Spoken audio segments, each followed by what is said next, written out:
요한계시록 2장 1절부터 7절까지 말씀입니다. 말씀을 한 절씩 교독할까요? 제가 1절 말씀을 먼저 봉독하도록 하겠습니다. 에베소 교회 사자에게 편지하라. 오른손에 있는 7뼈를 붙잡고 7 금촛대 사이를 거느시는 이가 이르시되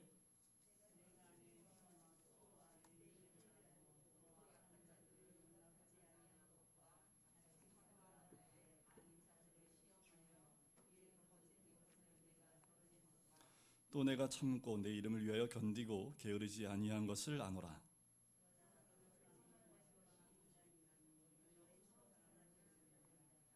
그러므로 어디서 떨어졌는지를 생각하고 회개하여 처음 행위를 가지라. 만일 그리하지 아니하고 회개하지 아니하면 내가 내게 가서 내 촛대를 그 자리에서 옮기리라.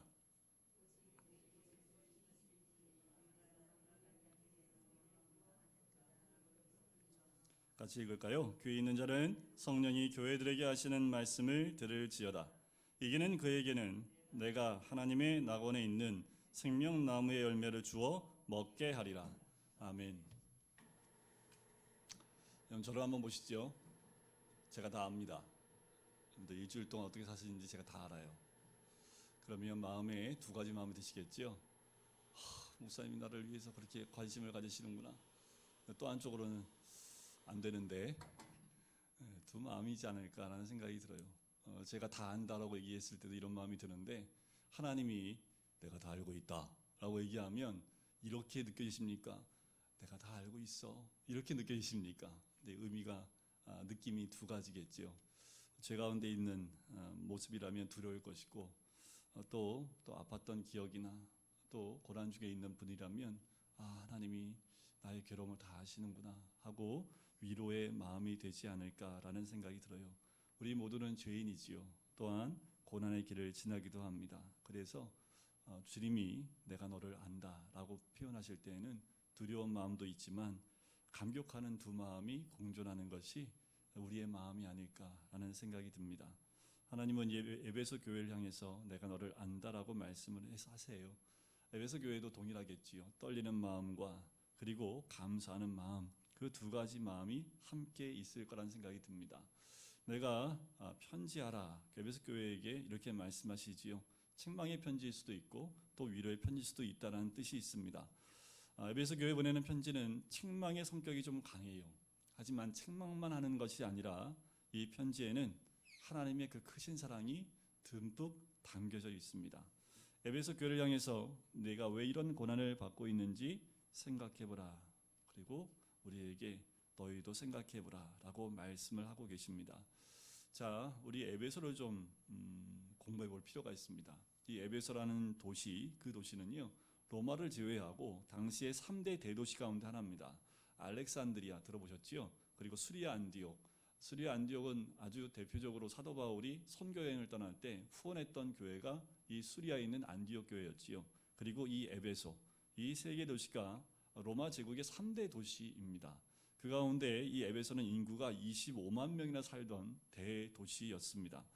주전 133년에 로마 제국의 속국으로 편입이 되지만 여러 가지 갈등 가운데 굉장히 혼란했고 어려움이 있었던 도시였지만 주전 69년 폼페이우스의 진압 이후로 그 다음에 안정을 이루게 되고 대번영을 이루게 됩니다. 에베소는 소아시아 서부 지역의 상업과 무역을 잇는 중심지입니다. 세계의 길이 에베소를 통해서 무역로가 통과를 해요. 유프라테스에서 라오디게아와 골로새를 거치는 그 길, 갈라디아에서 사대를 거치는 길, 그리고 소아시아 남동 방면에 있는 마이 안드로스 계곡에서 나오는 길, 이 세 개의 길, 상업의 길, 무역길이 이 에베소를 다 통과합니다. 생각해 보세요. 한 길만 통과해도 무역이 활발할 텐데 세 개의 길이 동시에 통과하니 이 에베소는 그 어느 도시보다 상업국가, 상업도시였고 그리고 부유한 도시였다라는 것을 짐작할 수 있습니다. 지금도 여러분들 이 도시에 가면요 원형 경기장이 그대로 잘 복원되어져 있습니다. 그래서 이곳에 이제 여행으로 가셨던 분들은 그 중심에서 성악을 하셨던 분들이 한번 찬양을 하시면 마이크를 대지 않아도 저 끝에 있는 사람까지 그 소리가 다 들릴 정도로 굉장히 과학적으로 잘 만들어진 원형 경기장이고요. 한 2만 5천 명 정도가 수용할 수 있는 굉장히 큰 원형 경기장이고요. 당시에 도서관이 지금도 복원되어 있는데 뒤쪽 도서관은 없고요. 도서관 앞면이 복원되어 있습니다. 굉장히 아름다운 건축물로 볼 수 있습니다. 이 모습 그대로 잘 준비되어져 있고요. 관광객들이 가면 많은 것들을 볼 수 있고 또 에베소라는 도시가 얼마나 컸던 도시인지 그리고 화려했던 도시인지를 지금도 가시면 확인해 볼 수 있습니다. 특별히 이 에베소에는 아데미 신전이라는 7대 불가사의한 신전이 있습니다. 규모가 굉장히 큽니다. 길이가 130m, 넓이가 67m인데 천장 높이가 18m입니다. 천장 높이가 18m라고 생각해 보세요. 여기가 지금 몇 미터 될까요? 한 4m 될까요? 18m면 어마어마하지요. 기둥만 127개의 기둥이 있습니다.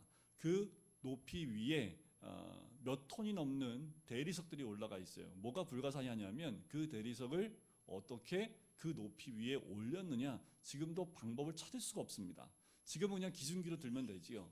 그런데 오시다 보면 금난시장 건너편에 건물 하나 짓고 있는데 주말에 보니까 이제 거의 높이 지을 만큼의 골조를 쌓아서 뭔가 들어 올려야 되니까 그게 골리앗인지 뭔지 하여튼 뭘 쌓았더라고요. 그러니까 그만큼 높이 올리려면 더 높은 뭔가를 만들어야지만 올릴 수 있습니다. 그런데 지금 여기는 어떻게 그 높은 위에 올릴 수 있는지 지금도 과학자들이 방법을 찾는 사람이 있대요.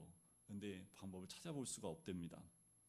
그 안에는 아데미 여신상이 있습니다. 지금도 여러분들 이 관광지에 가면 여러분들 인터넷으로 바로 핸드폰으로 검색해 보셔도 바로 그 상이 나와요. 거기서 발견된 상인데 여성의 가슴이 굉장히 많고 밑에는 아기들의 모형들이 그 다리 밑으로 많이 붙어 있는 것을 보게 됩니다. 그 말은 뭐예요? 다산과 풍요를 상징하기 때문에 그렇습니다. 이들은 이 아데미를 뭐라고 얘기하냐면 큰 여신으로 얘기해요. 그래서 여러분들 사도행전 19장에 보면 크도다 에베소 사람이 아데미요 하면서 데모를 했던 폭동을 일으켰던 그 말을 기억하시지요. 그만큼 에베소 사람들한테 이 아데미는 굉장히 큰 영향력이 있고 우상으로서 굉장히 큰 사람들을 지배할 만큼의 큰 힘을 가지고 있었던 이 우상이기도 합니다. 오죽하면 이 우상을 만들고요, 신전을 조그맣게 만들어서 팔고 집집마다 이 여신하고 그 신전의 모형을 갖다 놓고 섬기기까지 했던 거지요. 당시 에베소 그 동전에는 이 여신의 그리고 여신의 신전의 그 모형들이 그대로 동전에 새겨져 있을 만큼 그렇게 유명했고, 당시 이 신전을 섬겼던 사제와 여사제가 수천 명이 이를 정도로 굉장히 컸던 신전입니다. 그뿐만 아니에요. 여기에는 황제를 섬기는 신전까지 있습니다. 5월은 아데미 여신을 위한 한 달 동안 축제가 이루어지고요. 12월 한 달은 황제를 위한 축제가 한 달 동안 이어집니다.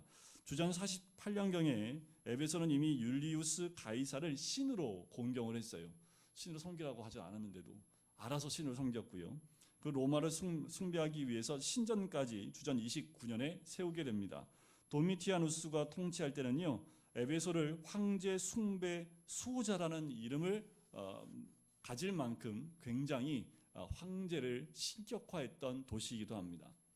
여러분들 이 정도 되니 여기서 신앙생활한다는 게 어떤지 좀 짐작 가시나요? 아마 저 북한 땅은 김일성 그 일가를 신격화하지요. 그 가운데 하나님을 예수 그리스도를 믿는다는 것 정말 쉽지 않겠지요. 마찬가지입니다. 근데 놀라운 건 뭐냐면 이런 도시에 뭐가 들어갔어요? 사도 바울을 통해서 복음이 들어갔습니다. 들어간 것뿐만 아니라 에베소 전체를 다 뒤집어 놨습니다. 어떻게 알 수 있냐면 사도행전 19장에 보면 그 여신상을 만들어서 수입을 얻었던 데메드리오가 폭동을 일으킬 만큼, 왜냐하면 자기의 수입이 너무 많이 떨어지니까, 많은 사람들이 복음에 회심하니까 저 우상이라고 섬기지 않으니까 우상이 안 팔리는 거예요. 그러니까 어떻게 해요? 생계가 조금 힘들어지니까 데모를 했던 부분이 사도행전 19장에 나올 정도입니다. 그만큼 복음이 굉장히 강력하게 에베소 가운데 역사했던 것, 우리는 사도행전을 통해서 충분히 보아서 알고 있습니다. 이 에베소 교회는 사도 바울이 처음에 목회자로 개척을 했기 때문에 섬겼고, 이어서 디모데가 목회를 이어갔고요. 디모데 이후에는 사도 요한이 목회를 했습니다. 사도 요한은 에베소 교회뿐만 아니라요, 에베소를 중심으로 그 주변에 있는 소아시아 교회를 함께 관할하게 됩니다. 그래서 본문은 이런 에베소 교회 사자에게 편지하라고 말씀을 하는 거예요. 자, 7교회 중에 에베소 교회에 가장 먼저 편지를 전달하라고 언급된 것은 아마도 에베소 교회가 소아시아 지역에서 가장 먼저 복음을 받았을 뿐만 아니라 이 섬에서 제일 먼저 도착할 수 있는 항구가 아마도 에베소이기 때문에 그래서 아마 에베소가 처음으로 등장한 것 아닌가. 그리고 교회들 가운데 이 소아시아 가운데 맏형 직격의 교회가 이 에베소 교회로 보셔도 됩니다. 자, 이렇게 누가 봐도 굉장히 큰 그리고 복음의 역사, 하나님의 은혜가 있는 이 교회였지만 에베소 교회가 설립한 지 40여 년이 지나면서 초심을 잃게 됩니다. 교회가 안정되다 보니까 복음보다 조금씩 뭘 앞세우기 시작합니까? 교회의 역사 그리고 전통을 앞세우기 시작하지요. 교인들이 뭘 자랑하기 시작했을까요? 40여 년 지나고 난 다음부터는 사도 바울이 초대 목회자였었고 사도 요한이 또 우리 교회 목회자라는 것을 자랑하기 시작을 했겠지요. 뭘 자랑했어야 됩니까? 처음에 복음의 역사가 일어났을 때는 예수 그리스도 복음만 자랑했던 사람들인데 시간이 오래 흐르면서 변질되기 시작을 했지요. 이유는 모르겠습니다. 왜 그렇게 바뀌었는지 모르겠어요. 짐작하는 것은 우린 다 죄인이기 때문에 아마도 이 습성 자체가 신앙이 오래 가면서 점점 변화된 것이 아닌가라는 생각이 들어요. 교회가 오래되면 초심을 더 강력하게 가지고 있어야 되는데 초심이 사라지면 역사와 전통을 하나님보다 더 높게 세우게 되는 거지요. 그런데 하나님께서 지금 어디를 다니고 계십니까? 7 금촛대 사이를 거니신다라고 얘기하지요. 여러분들 7 금촛대는 에베소 교회뿐만 아니라 모든 교회를 상징한다라고 말씀을 드렸지요. 즉 하나님께서 뭘 보시는 거예요? 에베소 교회의 꼴을 다 보고 계시다라는 거지요. 뿐만 아니라 이 땅의 교회의 꼴들을 다 우리 하나님이 보고 계신다라는 뜻이기도 합니다. 오늘날 교회를 향해서도요, 내가 너를 다 알고 있다 하신다라는 것이요. 그러면 구체적으로 뭘 알고 계실까요? 오늘 에베소 교회에게 중요한 세 가지 부분을 얘기하십니다. 첫째는 이들의 행위와 수고와 인내를 안다고 2절에 얘기하지요. 행위, 단순한 행동을 넘어서 성도의 영적 생활 전체를 의미합니다. 수고는요, 그 뜻만 보면 고된 노역의 의미도 있고요. 사도 바울이 자신의 생계를 위해서 노동을 했을 때 그때 썼던 단어도 이 수고라는 단어인데 이 수고는 복음 전파를 위해 고생한다는 의미도 담고 있습니다. 자, 이런 주 안에서 행하는 수고는 결코 헛되지 않겠지요. 이 수고는 하늘의 상과 그리고 안식을 얻는 데는 굉장히 결정적인 역할을 하는 것이 이 수고입니다. 또 수고에서 이어지는 것이 인내입니다. 이 인내로보다 구체적으로 설명이 되지요. 인내는 수고하며 참고 견디는 것을 의미합니다. 우리 주님께서 에베소 교회가 얼마나 그 삶 가운데 이런 행위와 수고와 인내가 있는지 데살로니가전서 1장 3절에 보면 믿음의 역사, 사랑의 수고, 소망의 인내를 말하고 있는데 이 모든 것을 가지고 있었던 교회가 에베소 교회였다라는 거예요. 이 교회의 신앙의 생활 방식이었다라는 거지요. 그리스도는 에베소 교회의 모든 행위, 수고, 인내를 알고 칭찬하신다라는 거예요. 여러분, 우리 하나님 모르시는 것 같으세요? 아니요, 다 알고 계십니다. 그런데 안타까운 것은 코로나 시기에 우리가 잃어버리고 점점 잊고 있는 것이 이런 모습이 아닌가 하는 안타까움이 있습니다. 어떤 목사님이 간증한 얘기를 들었어요. 이 목사님이 개척을 하셨는데 너무 가난해서 돈이 없어서 어떤 학교의 근처에 있는 지하에 개척을 했습니다. 월세를 내고 개척을 해서 이제 교회를 시작을 하는데 언제부턴가 교회가 지하다 보니까 그 입구에 담배꽁초하고 침들이 막 쌓여 있는 것을 보는 거예요. 그러니까 목사님 얼마나 가슴이 아플까요? 그래서 이게 도대체 누가 이렇게 안 하고 숨어서 24시간 관찰을 했는데 보니까 한 무리의 여학생들이 와서 여기 중고, 그러니까 여중 여고가 있었던 것 같아요. 그 아이들이 아침에 등교하기 전에 점심시간에 그리고 하교할 때 일단의 무리가 와서 담배 피고 침 뱉고 가는 걸 발견한 거예요. 저 같았으면 아마 이놈들 하고 했을 텐데 목사님이 야단을 칠까 하다가 이런 생각을 했대요. 우리가 교회가 지하에 있는데 하나님이 이 여학생들을 왜 보내셨을까? 하나님 뜻을 찾기 시작을 했습니다.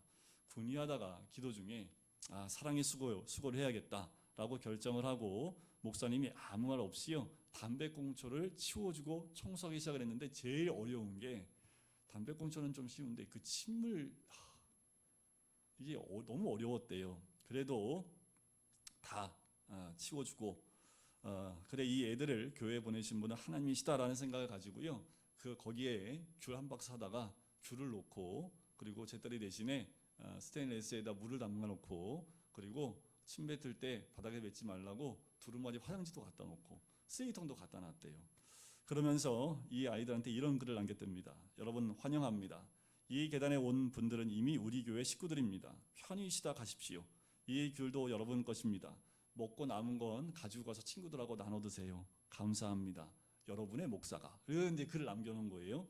그러니까 목사님이 얼마나 이게 한 번만에 변화되면 참 좋겠는데 소망의 인내를 가지고 매일 과일과 사탕 등을 계단에 놓고 정성스럽게 이제 글을 남긴 거예요. 공부하느라 고생이 많지요. 시험 잘 보세요. 고생 끝났. 뭐 오늘은 무척 춥지요. 교회 문 열어놨으니까 커피 마음껏 와서 타 먹고 또 컵라면도 먹고 가스레인지 있으니까 마음껏 사용하세요. 또 부활절에는 결한을 놓기도 하고 크리스마스 때는 카드와 선물을 놓기도 하고 친구들에게 전달해 달라고 또 이렇게도 글을 남겨놨습니다. 목사님이 담배 끊으라, 침 뱉지 마라, 교회 나와라 이런 말을 절대 하지 않으셨다고 하더라고요.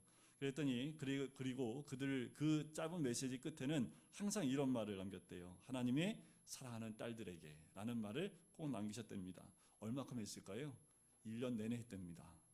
1년 동안 하면서 특히 졸업 때는요 예쁜 꽃다발까지 준비해서 거기다 남겨놓으신 거예요. 그랬더니 이제 그때부터 여학생들이 반응이 오기 시작하는데 목사님 감사, 목사님 짱 뭐 이렇게 글을 남겨놓기 시작하고 열심히 공부할게요 하면서 밖에 나가기 시작을 하고 이제는 목사님이 청소 안 해도 이 아이들이 필 건 다 피고 청소까지 다 하고 그러고 갔다는 거 아닙니까?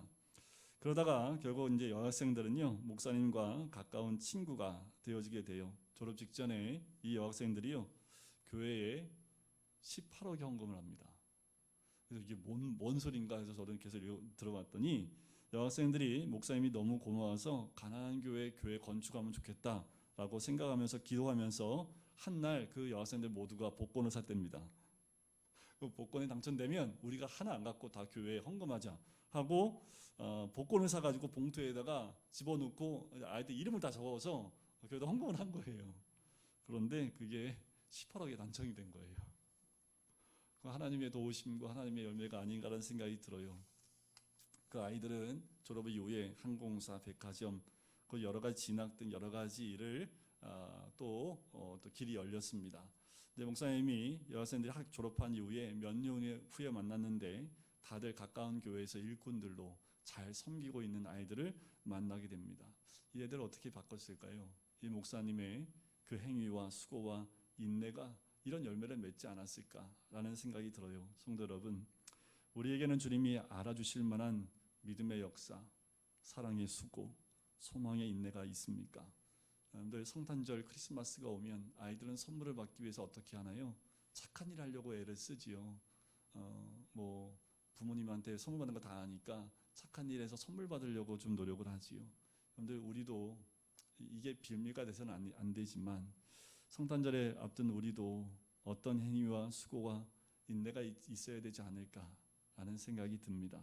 두 번째 우리 주님이 아시는 것은 거짓 교사들을 물리친 것 곧 악한 자들을 용납하지 아니하고 거짓 사도들을 시험하여 그들의 거짓을 드러낸 겁니다. 자칭 사도들이라 했고 거짓 선생들이 찾아와서요 다른 가르침을 가르쳤던 거지요. 바울이 전에 에베소 교회에 얘기했습니다. 사나운 이리가 들어와 양떼를 마구 해하는 것을 경고를 했어요. 경고처럼 실제로 이런 거짓 사도들이 에베소 교회에 들어왔고요. 교회는 이들을 분별해서 물리쳤습니다. 이들의 거짓을 시험하고 드러내려면 많은 인내와 수고가 당연히 필요하겠지요. 훗날 에베소 교회는 거짓 선생들을 용납하지 않은 교회로 이름이 나기 시작을 했습니다. 세 번째 아시는 것은 바로 예수 그리스도의 이름을 위하여 3절에 보면 참고 견디고 게으르지 아니한 겁니다. 도미티아누스 황제 아래 예수님을 구주로 영접한다는 것은 굉장한 어려움과 박해가 있을 수밖에 없습니다. 근데 에베소에는 로마 군대가 주둔하지 않았습니다. 그러니까 그냥 황제를 잘 섬기는 모습만 있어도 어려움이 없을 수 있는 도시였고 교회였습니다. 그럼에도 불구하고 이들은 박해가 있음에도 불구하고 그리스도만 구주로 섬긴다라고 고백을 했지요. 그리고 박해를 잘 견디고 인내하며 게으르지 않고 열심히 신앙생활을 했던 교회가 이 에베소 교회입니다. 하나님은 주님의 이름을 위하여 참고 견딘 에베소 교회를 칭찬하지요. 여러분들 무엇을 자랑하고 있습니까? 우리 무엇을 자랑하고 있습니까? 믿는 우리는 부디 주를 위해 고통을 견디고 핍박을 견딘 것이 자랑이 되길 바랍니다. 가진 것 없어도요, 배운 것 없어도 내가 견딘 것을 자랑할 수 있으면 하나님이 그것을 기뻐하지 않으실까요? 하나님은 이렇게 칭찬에 인색하지 않으십니다. 하나님이 아시겠어? 그런데 우리의 작은 몸짓에도 우리 주님은 다 보고 계세요. 마치 우리가 갓난 아기의 조그만 움직임에도 기뻐했던 부모의 모습처럼 우리 주님도 우리가 주를 위해서 조그만 몸짓을 해도 그것을 너무 크게 보시고 더 기뻐하시고 칭찬해 주시는 분이 우리 주님인 줄 믿습니다. 하지만 이런 에베소 교회에 주님이 책망할 일이 있었지요. 그게 뭡니까? 처음 사랑을 버렸다라는 거예요. 하나님께 칭찬받은 에베소 교회인데 4절에 보니까 그러나로 시작하지요. 여러분들 그러나 교회가 되면 안 됩니다. 근데 우리 교회는 혹시 그러나의 교회 아닙니까? 근데 혹시 우리 성도님들 그러나의 성도는 아닙니까? 그러나를 통해서 이 교회가 무엇인가 잘못된 모습이 갖고 있다는 것을 알 수 있겠지요. 여기 여러 가지 칭찬을 하시고 책망은 한마디 하십니다. 처음 사랑을 버렸다라는 거지요. 여러분들 수고와 인내는 뭐로부터 나올까요? 사랑부터 나오지요. 여러분들 사랑하기 때문에 우리가 수고하고 행위하고 인내할 수 있는 거 아닙니까? 근데 사랑이 사라지면요, 자연히 이런 모습은 사라지게 되어져 있지요. 열심히 수고하다가도 사랑이 사라지면 인내할 수 없습니다. 여러분들 처음 사랑할 때 이렇게 하죠. 너 없이 못 살아. 그런데 좀 지나면 너 때문에 못 살아. 이게 우리들의 인간의 모습이잖아요. 그렇죠? 고린도전서 13장 2, 3절에 보면 이런 말씀이 있습니다. 내가 예언하는 능력이 있어 모든 비밀과 모든 지식을 알고 또 산을 옮길 만한 모든 믿음이 있을지라도 사랑이 없으면 내가 아무것도 아니요 내가 내게 있는 모든 것으로 구제하고 내 몸을 불사르게 내줄지라도 사랑이 없으면 내게 아무 유익이 없다라는 겁니다. 근데 에베소 교회가 처음에 그 사랑으로 얼마나 불탔겠습니까? 얼마나 불탔냐면요, 은 5만이나 되는 값어치 되는 그 모든 것을 불태울 정도로 그렇게 불탔던 사람입니다. 근데 시간이 지나면서 이게 자랑이 된 거지요. 나는 악한 것을 용납하지 않았어. 나는 거짓된 것을 다 척결했어라고 자기가 했던 것들을 자랑하기 시작을 합니다. 처음에는 주님이 너무 소중해서 그것 다 버려도 주님 한 분만 있으면 됩니다 했던 그런 모습이 이제 그 모습을 자랑하기 시작한 거예요. 나만큼 버린 사람이 있으면 나와봐. 너 주를 위해서 뭐 버렸는데 하면서 자신의 행위를 자랑하기 시작하는 거죠. 나로 말할 것 같으면 말이야, 사도 바울을 직접 본 사람이야 하면서 자랑거리들을 말하기 시작을 하고 더 나아가서 판단하는 자리까지 갑니다. 남을 판단하는 자는 죄를 지은 자와 똑같이 하나님의 판단을 받는다고 로마서 2장 1, 2절에 얘기하지요. 왜 남을 판단하나요? 남이 내가 옳다는 것을 과시하는 거지요. 사랑이 없어지면 우리의 눈은 이렇게 바뀝니다. 처음 사랑이란 하나님에 대한 사랑과 이웃 사랑이지요. 아마도 에베소 교회도 1세대에는 이 사랑이 뜨겁지 않았을까요? 그런데 2세대로 넘어가면서 그 뜨거운 사랑이 점점 줄어들었겠지요. 마지막 때에 우리 예수님 말씀하셨습니다. 많은 사람의 사랑이 식어지리라. 여러분들 사랑의 불이 다시 타오르시길 주의 이름으로 간절히 축원드립니다. 이웃에 대한 사랑입니다. 거짓 교사를 시험하고 분별하는 중에요, 참과 거짓 옳고 그름의 잣대가 거짓 선생의 가르침을 판단하고 거짓 교사를 정죄하다 보니까 어떻게 됐을까요? 이웃에 대해서 거칠어질 수밖에 없는 거지요. 자꾸 분별하다 보니까, 판단하다 보니까 거칠어질 수밖에 없었겠지요. 여러분 한국교회 한번 보세요. 얼마나 큰 복을 받았습니까? 지금 힘드세요? 여러분들 50년 전만 흘러가도 지금 우리가 누리고 있는 이 신앙, 이 믿음의 자유는 너무 큰 복입니다. 여러분들 방방곡곡 한번 다 가보세요. 교회가 없는 곳이 단 한 군데도 없습니다. 어딜 가도 십자가가 없는 지역을 찾을 수가 없을 만큼 교회가 많이 세워져 있지요. 근데 요즘 교회가 문제가 많다는 얘기가 많이 들리지요. 기독교가 핍박을 받는 때를 하나님이 허락하신 것 아닌가라는 생각이 들어요. 똑같은 일도 기독교가 했다고 하면 욕을 먹는 시대가 됐지요. 기독교 대신 앞에 이름을 바꾸는 다른 말로 쓰지요. 여러분들 더 가슴 아픈 것은 언론에 이젠 기독교라는 말이 사라지고요, 개신교로 이름을 바꿨습니다. 의도성이 있습니다. 우리는 개신교 아닙니다. 기독교입니다. 구교와 신교가 어디 있습니까? 그리스도를 믿는 우린 기독교지. 여러분들 개신교라는 이름은 언론에서 의도적으로 이름까지 바꿔버리고 우리의 생각까지 바꿔버리려고 하는 시대가 되어졌습니다. 그러나 여러분들 감당할 만해요. 왜요? 우리 교회들은요, 일제시대의 고통과 또 6.25의 고통을 다 겪었기 때문에 그 정도는 넉넉히 이겨낼 줄 믿습니다. 처음 사랑을 회복하라고 이런 시련이 오는 것일 수 있지요. 어떤 역경 가운데에도 내가 죄인입니다 라고 하면 회복의 길이 열릴 줄 믿습니다. 예수님은 그런 에베소 교회의 회복을 촉구합니다. 처음 사람 회복하려면 이것이 필요해요. 어디서 떨어졌는지 생각하고 회개하여 처음 행위를 가지라라는 거예요. 어디서 무너졌는지, 어디서 실패했는지 되돌아보고 회개하라는 거지요. 회개는 감정적인 것만 아닙니다. 지적인 반성 작업이 포함되어야 합니다. 다시 처음 사랑과 처음 행위를 회복하기 시작해야 한다는 거지요. 이러한 촉구는 회개하지 않으면 내가 내게 가서 촛대를 옮길 것이다 라고 경고를 합니다. 내가 간다라는 말은 이중적 의미가 있습니다. 교회를 붙들고 거니시며 방문하는 현재 지금 오신 예수 그리스도, 또 한 가지는 임박한 종말적 오심을 의미하기도 해요. 촛대로 옮긴다라는 이 표현은요, 에베소 교회 성도들한테는 가슴에 확 박혀요. 왜냐하면 에베소라는 도시가 3번 옮겨갔거든요. 왜냐하면 산에서부터 퇴적물이 내려와서요, 항구가 자꾸 쌓여서 자꾸 밀려나요. 항구가, 바다가 또 육지가 자꾸 생기기 시작하니까 에베소 도시 자체가 3번이나 옮겨가기 시작을 했습니다. 그것을 경험했던 이 에베소 교회 성도들은 촛대를 옮긴다라는 것이 무엇인지 잘 알지요. 에베소 교회가 세상에 복음의 빛을 비추어야 할 촛대로서의 사명을 감당하지 못한다라는 의미 아니겠습니까? 하지만 이런 엄중한 경고는 에베소 교회를 포기하는 심판 선언이 아니라는 것을 잘 알아야 합니다. 가능성이 있기에 더 잘하라고 경고하고 격려하시는 거지요. 6절 첫 부분에 오직이란 단어로 시작하지요. 원어에 보면 알라라는 단어인데 이 말은 그러나라는 그 의미입니다. 이는 책망과 경고에도 불구하고 여전히 에베소 교회가 잘하고 있고 더 잘할 가능성이 있다는 것을 강조하는 거예요. 이것을 보여주는 대표적인 사례가 6절 뒤에 나오지요. 뭘 미워했습니까? 니골라당의 행위를 미워했어요. 가능성이 있지요. 니골라당은 이런 사람들입니다. 은혜와 복음의 시대가 왔으니 율법에 얽매일 필요가 없다.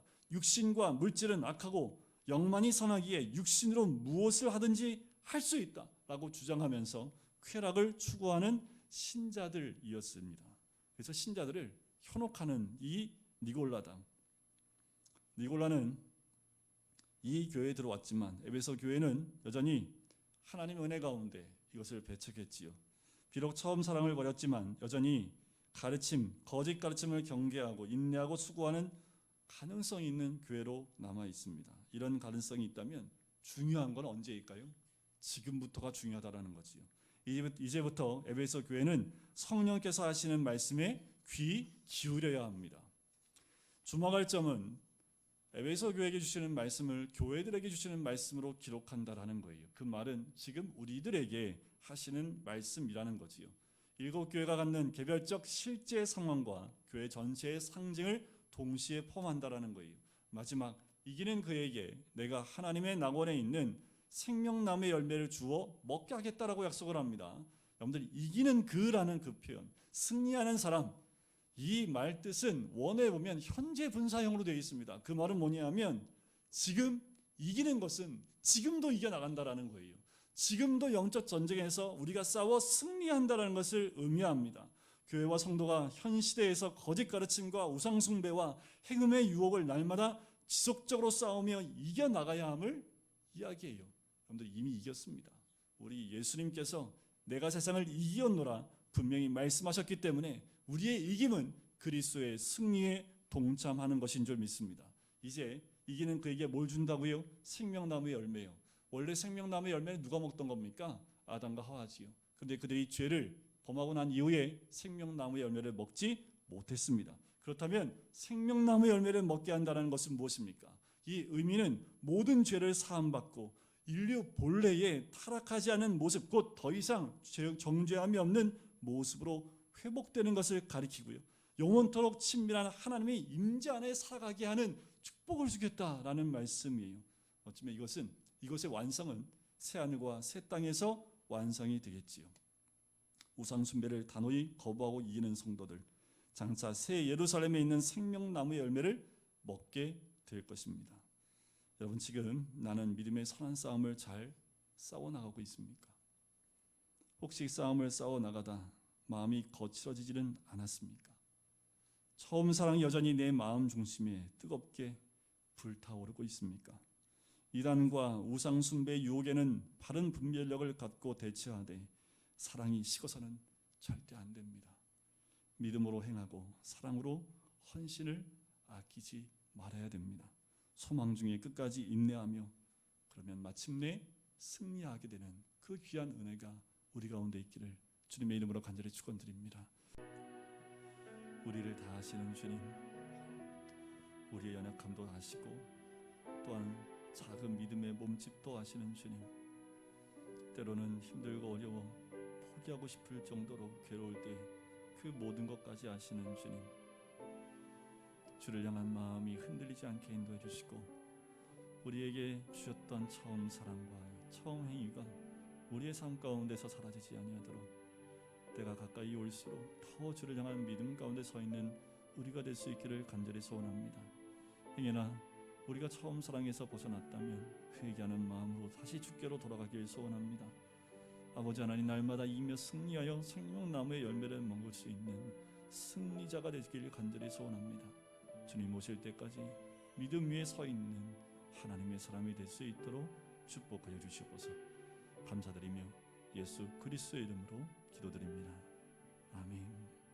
이제는 예수 그리스도의 은혜와 하나님 아버지의 사랑하심과 성령의 교통하심이 믿음 가운데 처음 사랑을 회복하며 처음 행위를 회복하는 우리 모든 성도님들 머리 위에, 가정 위에, 사업터 위에, 환우들 머리 위에 이제부터 영원까지 함께 하시기를 간절히 축원하옵나이다. 아멘.